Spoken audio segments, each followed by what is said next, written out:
espagnol de 1492 à 1898.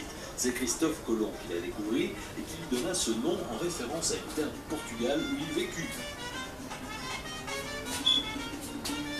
Lors de leur présence, les Espagnols y ont décimé les tribus indiennes et ont importé des esclaves en provenance d'Afrique.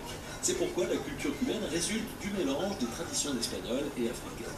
Les zones les plus connues de l'île sont bien sûr la Havane, la capitale, mais aussi Varadero, très appréciée des touristes. Nous sommes ici au sud du tropique du Cancer, la température moyenne est de 25 degrés à l'année. Cuba est réputé pour ses cigares, pour son rhum, mais connu aussi pour le révolutionnaire Ernesto Guevara, dit le Che.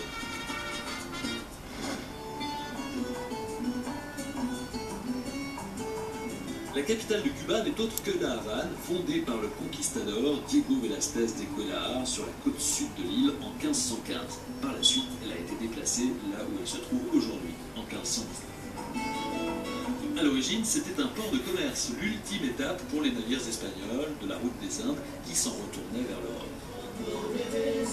La Havane fut incendiée par des pirates français en 1538, conquise par les Anglais en 1762, puis récupérée de nouveau par les Espagnols l'année d'après.